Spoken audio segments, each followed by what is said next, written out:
In trading, knowledge is power, and lack of knowledge in what you're doing can be costly, very costly. So you need a solid foundation of quality market education. Whether you're new to trading or a seasoned veteran looking to add advanced strategies to your arsenal, there's always something to learn and something to improve on. And now you can access the same knowledge that professional traders receive with Market Rebellion's Trading Education. I'm Bill Johnson, Head of Options Education here at Market Rebellion, and we've assembled a comprehensive curriculum based on decades of real trading experience, covering everything you need to know about trading options from beginner to advanced. We go way beyond the nuts and bolts of options theory to teach you how to apply specific trading strategies and the techniques needed to adapt your trades when markets shift. Regardless of your goals, you'll gain access to the education you need with easy-to-consume lessons so you can learn to trade with confidence, enhance your knowledge, and master the practical skills required for market success. So please join us for in-depth trading education only from Market Rebellion.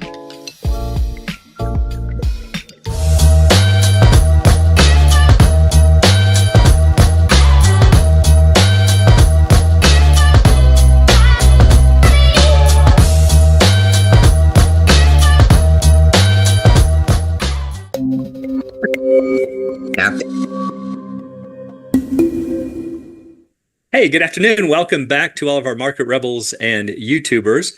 And hey, Stu, great having you back. We tried to get Scotty, but unfortunately he had a coaching session.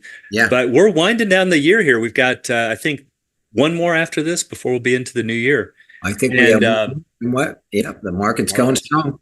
Looking kind of good. I think we rallied from, we were up less than 0.5% when we did Q&A today, and I think we closed over 1%. Yeah, right around 1%.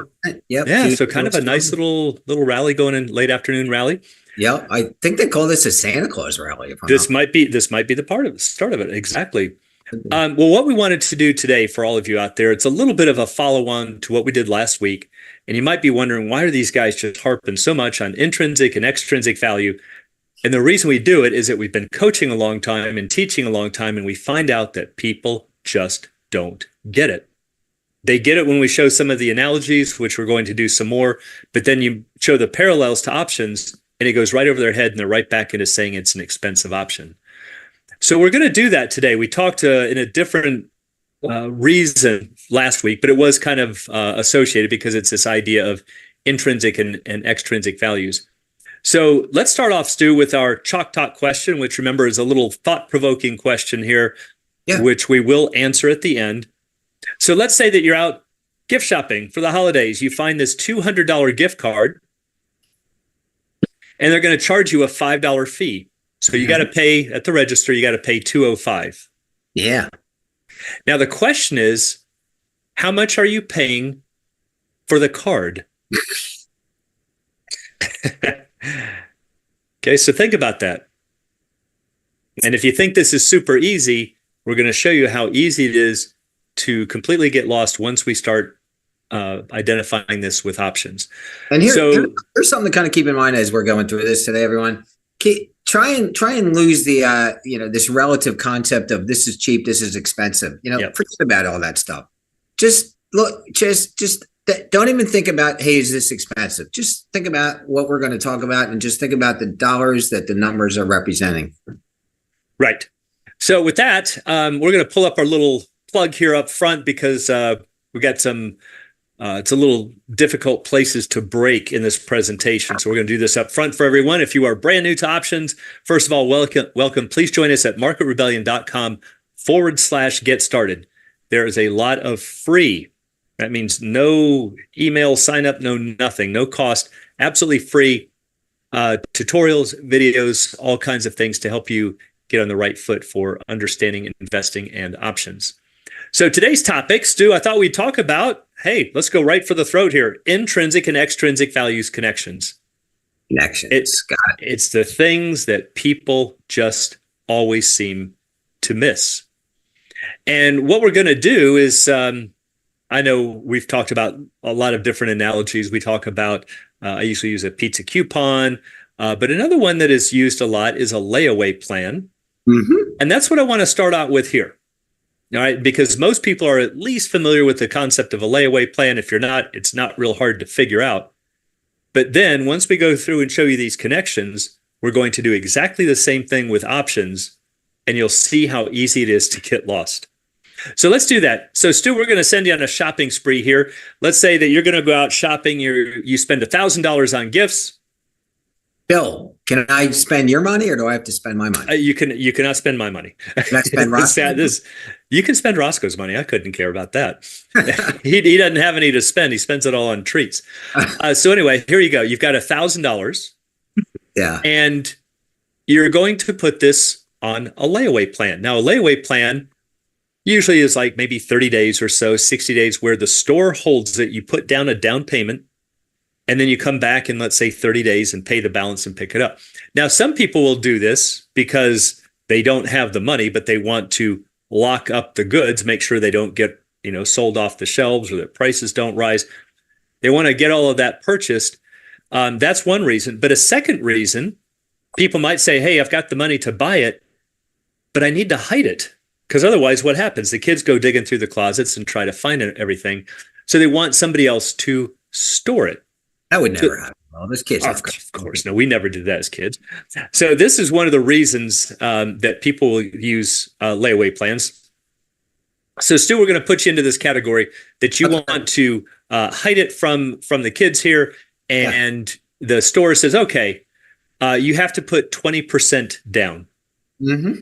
All right, so that's $200 that you got to pay today. And the question that I have for you, is it fair to say that the store charged you $200 for the layaway plan? You want me to answer that? You can answer it. No. What would you? Okay. Why? What's the $200 for? I'm buying $200. I'm buying a 1/5 down payment on $1,000 bill. Correct. That's a down payment on something you're going to own. So we're just splitting up. You can either pay $1,000 now, or you can pay $200 plus $800. I'm not really paying for the plan. You're not paying it. You're just splitting up the price. I'm just giving them $200 towards $1,000. So correct. So this is what it looks like here. Here's your $1,000. They're going to require $200 down, probably more as a good faith deposit, kind of like what futures contracts do. And then they are going to say, all right, you've got an $800 balance. So if we add these two up, that equals $1,000 total. And notice that figure right there is exactly the same figure that it's going to cost you to walk out of the store today. Oh, are they going to charge me anything on top of that? Good. Hold that thought. Good question. But right now we're going to say no. They just want 20% down to make sure you're going to show up and that it's a good faith deposit. Okay. Otherwise, people come in, they say, yeah, hold all this stuff and I'll go think about it. Yeah. No, you're the owner of this. You've bought it. They just want to see $200 down. Yeah. So the question that I have for you, how much did the layaway plan cost? What did you pay for the plan? You want me to answer that one? I'd like to hear your take on it. $0. That would be my answer. That's what I put right there. You didn't pay anything for the plan. And yet you can see where people say, oh man, Stu, that store ripped me off. They charged me 20% to put this stuff on layaway. Or they charged me $200 to put this on layaway. No, they didn't. They didn't charge you a thing. It was just $200 towards your $1,000. So, Bill, moving into our world for just a moment here, and we'll come back to this. So, if I had $100 stock and I wanted to buy the 80 strike price for $20, how much would it cost me for the option? I'm going to say the same answer, $0, because I'm paying $20. I'm paying 80, 20. I'm not starting at 0. I'm starting at 80, and I'm paying 20 plus the 80 is 100. It's $100 stock. So, what's it costing me to buy that option? Nothing. Right. Not really costing me anything. I'm just buying 20. I'm buying $100 bill for $20, and I'm going to owe later on. And so in the language of options, this would be like having an 800 strike for $1,000 stock, and they're saying, okay, the option or the call, let's call it, is $200. So you pay $200 now. If you exercise, you pay the $800, and then there's your total of $1,000. And in the business, I was thinking the same thing here, so I threw in that term. We would call this trading at parity. So, Bill, let me ask you a question. So, if you were presented with this opportunity on $1,000 stock with an 800 strike price and a $200 price with 30 days, is that a nice buy? If you're willing to buy the stock, it's a steal. It's a steal. In fact, let's stretch it a little bit further here. I wasn't planning on opening up this door, but you could technically, very technically, make an argument that you actually paid less than 1,000 here. I would say it's not even technically. How is that? Let's see if we're thinking of the same thing. I could take that $800 and I could do something with it. Like what? Let's see. Type in treasurydirect.com, buy a 30-day 4-week T-bill, which I actually just did this week, and I can get 5.3% for it. Bingo! Right. And so now coming in, and now it actually costs me less. When that matures, you have to pull the $800 out, but you've got something over and above that. And it doesn't really matter what it is. It's the fact is, it was a way for you to make it actually a little cheaper than 1,000. Yeah, this is a steal. It doesn't matter. Yeah, that's a steal. It's a steal. Somebody's giving you a free. They're giving you a free $800 loan in this. Yeah, but Bill, it's a $200 option. Oh. This is where we're going, people. This is what we're going to hear. That everybody says, "Oh, but I'm paying $200 for it." You're not. And yes, we're going to hammer on this so people go, "This is so ridiculously simple."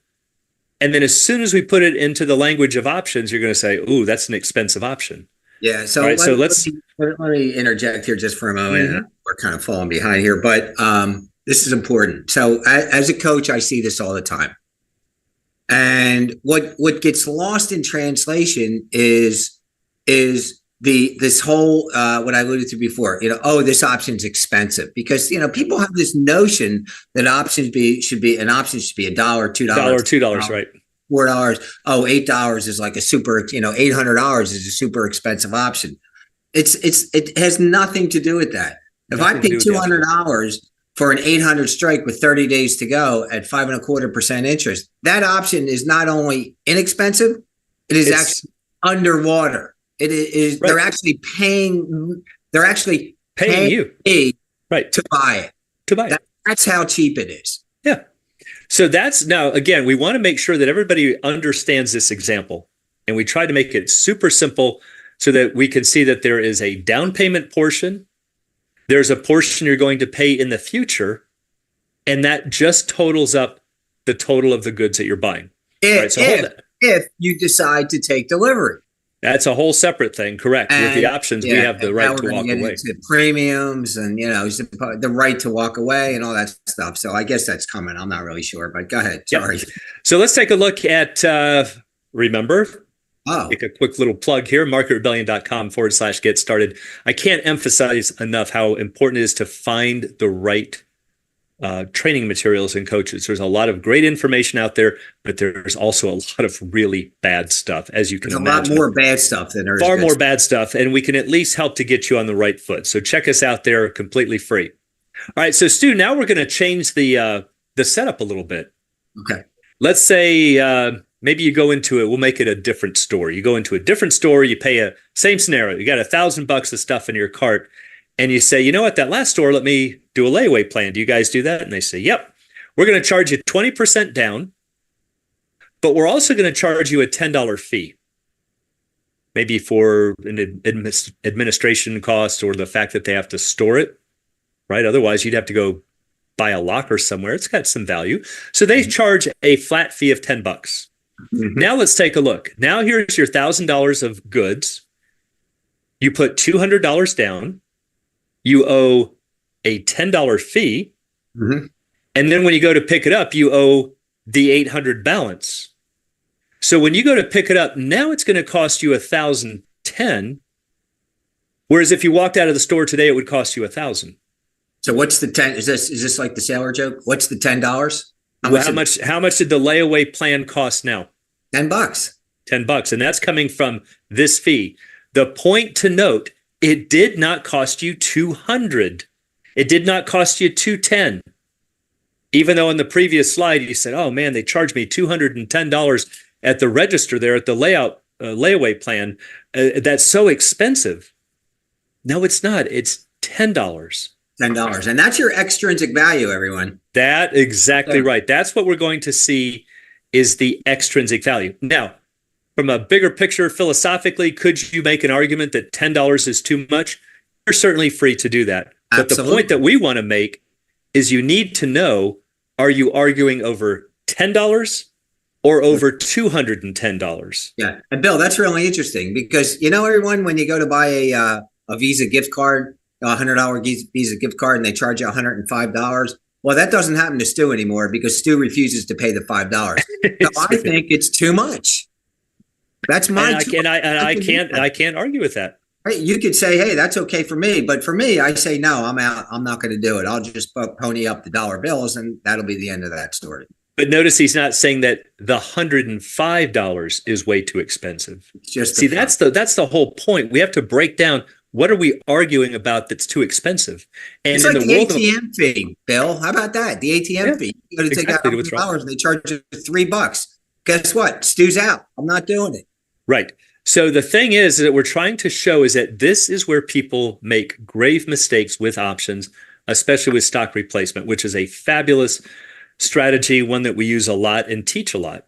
So let's go to, now that we've ironed this out, hopefully for everyone, about the layaway plan, let's see how it applies to the markets. So here's a recent screenshot of the S&P 500. I'm just going to use kind of some round terms here. It's for 474. Now let's just pick the 385 strike. No real reason that I picked that. But if we look right here at the intrinsic value, $89. All right, so think about this as a layaway plan. And Bill, how do you get that $89 real quick? It's the difference between the 474 and the 385. How much is it in the money, people? In the money. What we're saying is that you are asking somebody for the right to pay 385 for something that's worth 474. Sure, they'll do that if you give them $89 up front. Yeah. Yeah. That's got nothing to do with the option.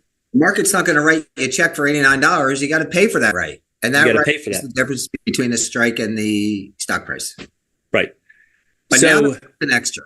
So now let's say if we do exercise and we pay 385, remember that's what we pay upon exercise. What do those two things total up to?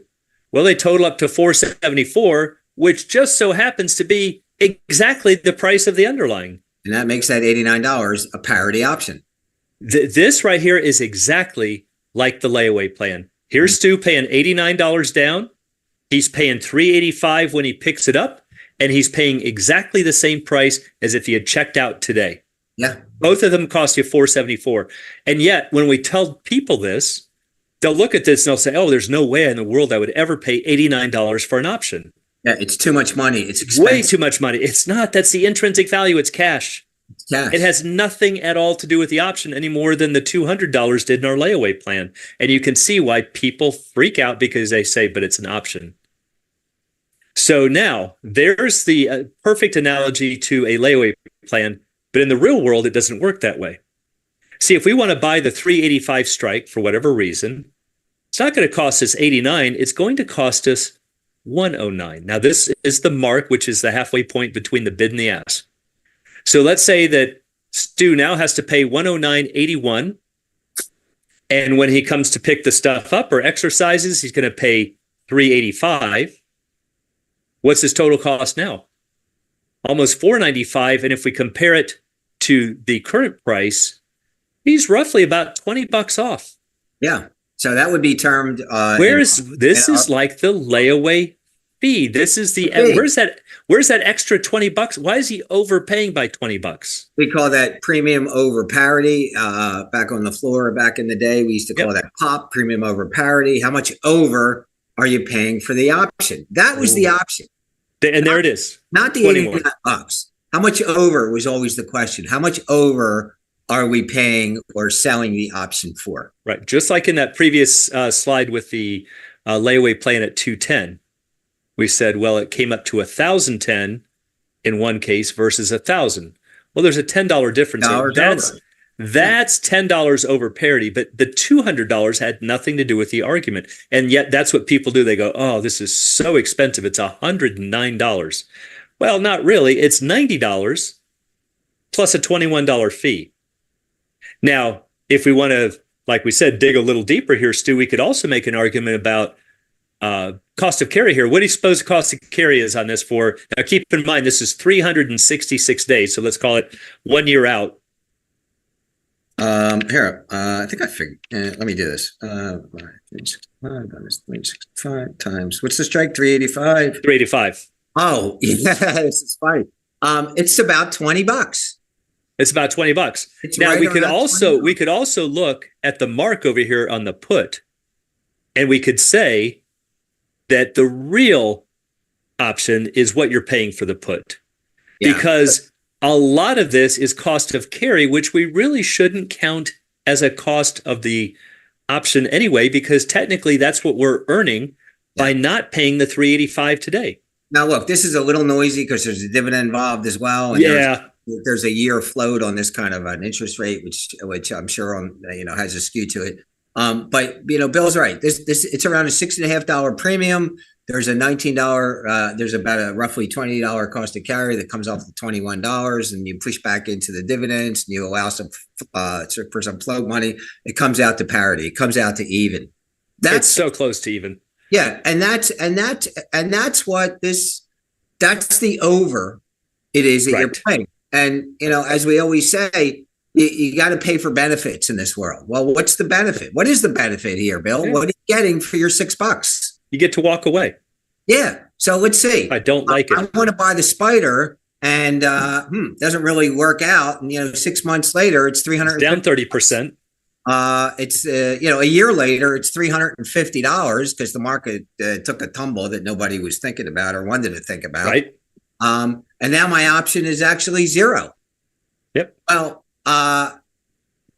it's not good that I lost the money, but I actually made out better than I would have had I Correct. Stock, and I paid for the right to walk away. So what do I do at that point? I let the option expire worthless, and I say adios, and that's the end of it. And do I care that I lost 100% of the money?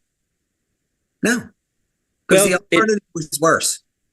Right. The alternative was worse because here's the thing. Yes, your option expired worthless, but had you bought the shares, if the stock falls exactly to 385, you'd be down $90 anyway. So in this example, you would just be down an additional 21. A lot of that was cost of carry. So really in the business, we would say this is really a $6.50 option. It's a now, for all of you who are for that right. Now, for all of you who are new, chances are you looked at this and said, that's a $109 option. I would never pay that. If that's true, then you felt you would have fallen for the same trap with the layaway plan, saying I would never pay $210 for the layaway plan. You're not. You're paying $90 cash because that's just to make up the difference of the 385 versus the current stock price. So if Bill, they didn't charge, go ahead. Sorry. If they didn't charge you 90, let's say they charged you 80. Well, you could buy that for 80. You could sell the stock, turn around and exercise it and pick up the $10 for free. And because of that, people are going to start bidding that option up rapidly until it becomes 90. It's got to trade for at least 90. So that's not even remotely interesting to come into the argument about how much is the option. There's your option.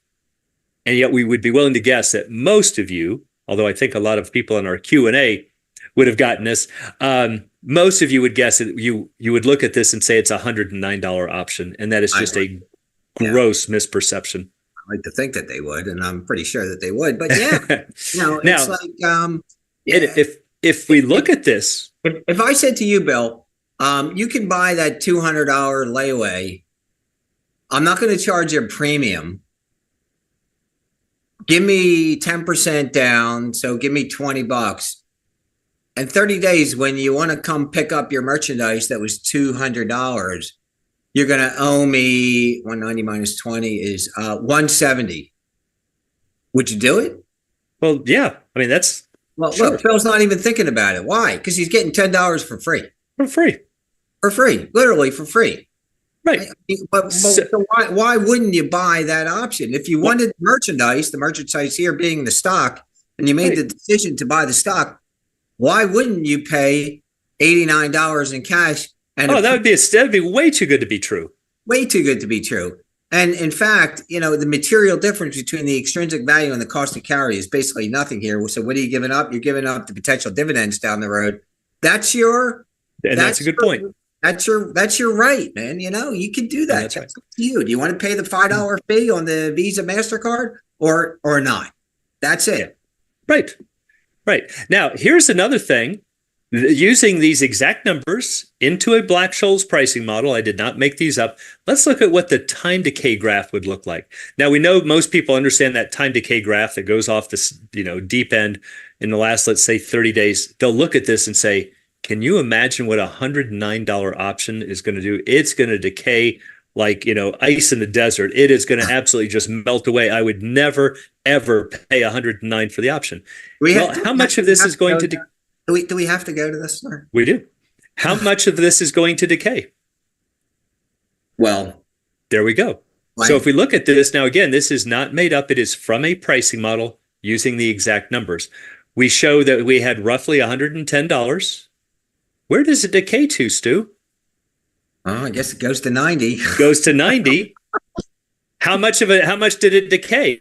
$20, Bill. $20. Why? Because that's the only part that was decayable was the extrinsic value. It did not decay $110. Now, don't get noisy, everyone. Don't start factoring in like the economics of inflation and all that kind of stuff. Just keep all that out of it. Yep. And the amount that's going to decay is the extrinsic value, and it's it. $20 over a year. That's it. That's it. The intrinsic may change, but of course that depends on the stock price. But that would have changed if you were had you bought the stock, right? Now, if we look at our risk graph, we see that here's our 385 strike. There's our bend. Our stock is right here at 474. So by buying this deep in the money call, notice that we are operating in this portion of the risk graph. We got a very big range, obviously to the upside. You can't tell the difference between the black and the red line, right down under here. But down in this area, it's hard to tell them apart too. It's only once we fall, let's say below here, that we start to see a little benefit in the option. The red line starts losing less. That's why we're getting this little white space between the red and the black. Our option is now coming to our benefit. And what's the metric that we, us crazy traders, what's the metric that we use to like measure the change in delta here? It's the gamma, the curvature. Right. It's something that stock does not have. That's why it's a straight line. So you can see this is another way to kind of figure out where you would like to, which strike you would like to, where do you want to park? What are you willing to eat? What are you willing to take as a deductible? Right. What are you willing to self-insure at? Right. If you don't want to have this much of a loss before that option comes to your rescue, then you're going to have to buy a higher strike, which means you're going to have a higher premium. You might pay 25 or 30 for the extrinsic value. Yeah. Here's a great example. I just popped in my head. Here's a great example. Recently, I was shopping healthcare, new healthcare plan. And the choices in front of me were, one, do you want a $500 deductible? Yep. That had a price. Two, do you want a $5,000 deductible? That had a price. Three, you want a $10,000 deductible? That had a price. And every time my deductible went higher, my premium went lower. You think it's like somebody made a mistake? No, because I'm self-insuring for some distance of amount of money that I'm willing to pay. Same thing here. You want to eat $75? Buy the 400 strike, right? Mm-hmm. You want to eat $100? Buy $100 less than wherever it's trading, $375. You want to eat less? Buy the higher strike. It's going to cost you more money, but you're insuring a higher value asset. I guess we can call it an asset, right? You're insuring a higher value asset. It's not going to cost you the same amount of money to insure a $100,000 house that it costs you to insure $1 million house. It's going to cost you more money. Why is this any different? Yep. So it's just a question of how far you're willing to take those losses before you want the insurance to kick in. By the insurance kicking in, I'm talking about this white space in here between that red and black line. So yeah, that's a pretty good gap from 474. You're not required to take it. It's a trade-off. Now, here's an interesting pricing principle.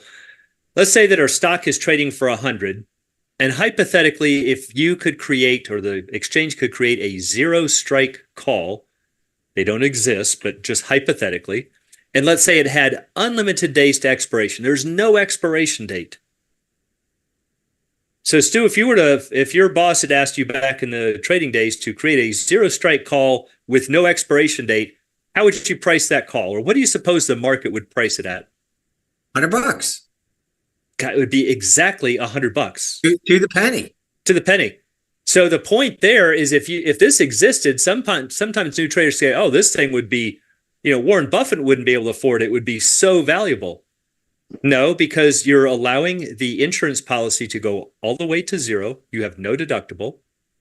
And if it's trading for a penny less or a penny more, there's what's called an arbitrage. It would trade for the stock price. Oh, it's actually the other way, right? It would actually be $100 deductible. Right? It's all the way down to zero. It would be $100. You're buying the right to walk away at zero. Well, who cares, right? What do I want that for? So what am I going to pay for that? Nothing. I'm going to pay zero for it. So there's no premium on the side. Yep. So the thing that you want to see here is that as the strikes go closer to zero, now remember, there is no such thing as a zero strike, but if they did exist, what you're doing is moving towards the stock price. You're not moving towards an outrageously expensive option that's all the way out into the stratosphere. And yet that's how everybody sees it. Some stocks have a 50 cent, like a 50-cent strike price. Yeah, sure. Get traded down to like, $1, $2, $3. They have 50 cents and then they trade back up. They're like, or maybe it was a 3-year leaps option back before it went on a tear. And yeah, like you say, they could have little $5 and $10 strikes, even though it's $1,000 stock. Yeah. I've done 50-cent strikes, $1 strikes on $10, $15 on very expensive stocks. Sure. Yeah, but it's so far in the money. It's a very high delta, and there's very little premium attached to it, right? Because of the distance, right? Time premium is time premium, but it's also distance premium, distance away from the probability. Price, sure. The at. All right, so let's try another one. Same idea, but what we're going to do now is go deeper in the money. We're going to go closer to zero, and what should happen to our premium? Yeah, listen to the total price you're paying, but zero, closer to zero, farther in money. So let's say we have the 255 strike, still 366, 474 price. The mark is 228. Man, Stu, that's an expensive option. 255. Right? You can see why everybody thinks that. Yeah, so we'll make that 475, 255. So it's $200 in the money. If you pay 228.70. And then in 1 year, you exercise for 255, you will pay a total of let's call it 484, which is about what?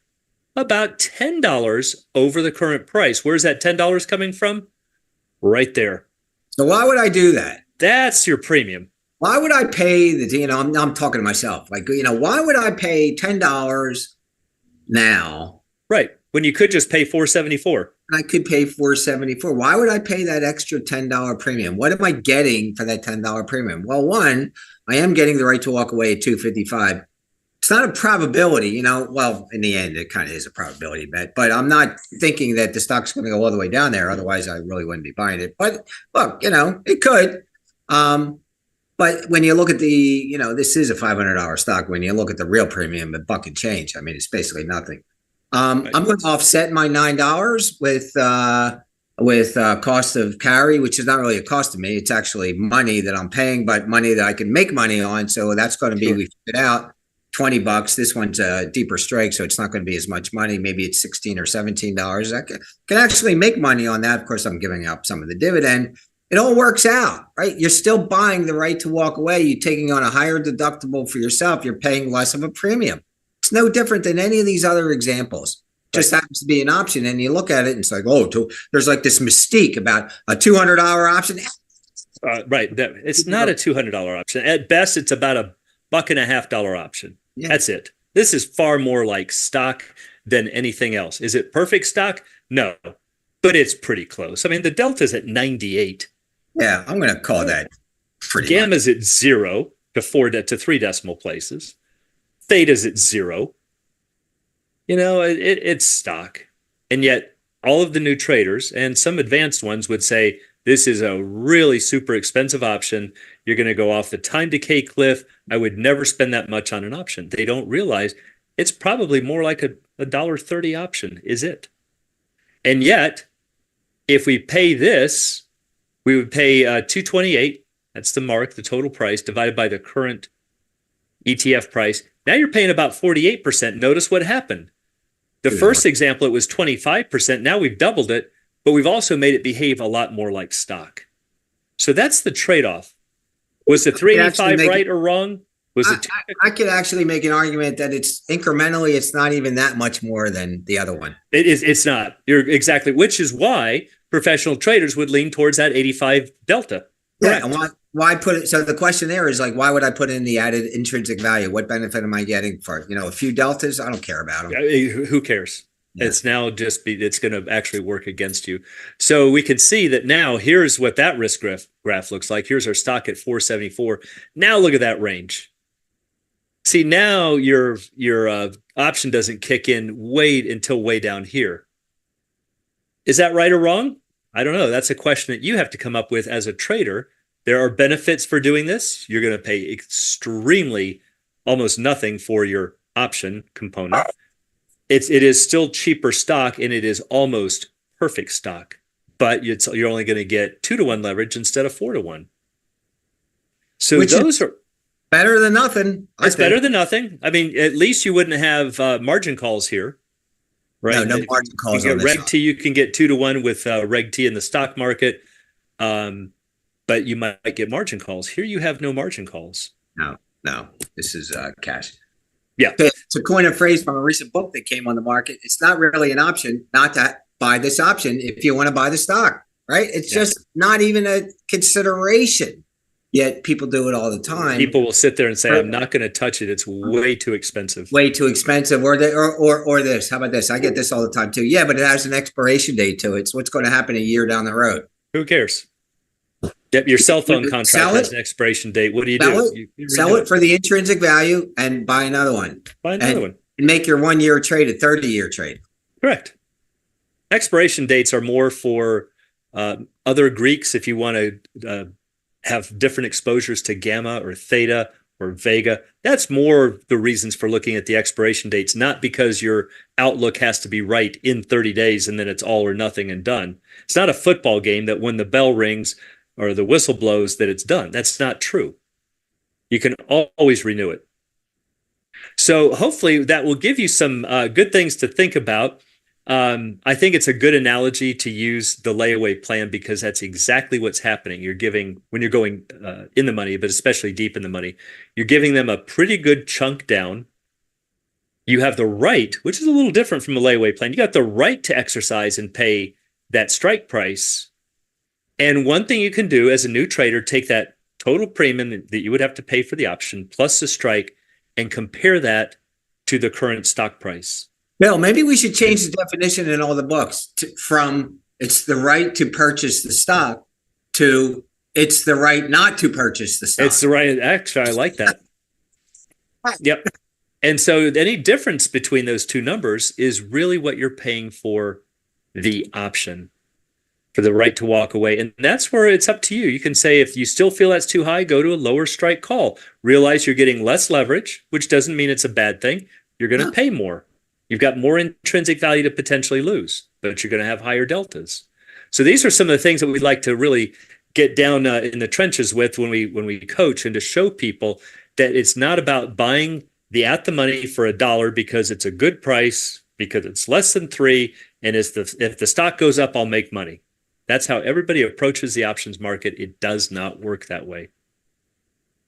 So hopefully we've given you a little different insight into the options market by just thinking about a layaway plan. Stu, any final comments?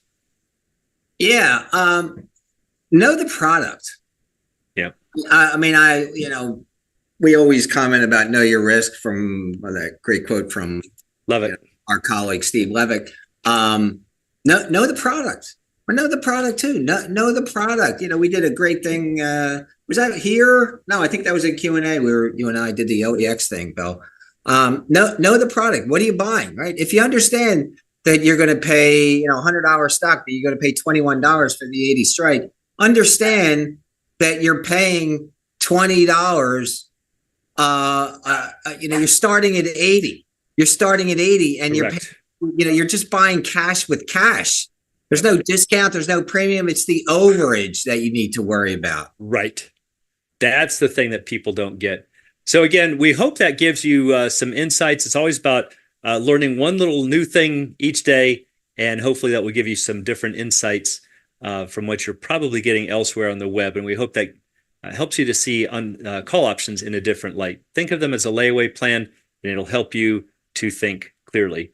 And with that, Stu, I think we want to wish this. I can't believe it's going to be Christmas by the time we hit our next Coach's Corner. I feel like we just started out. We just started. I know.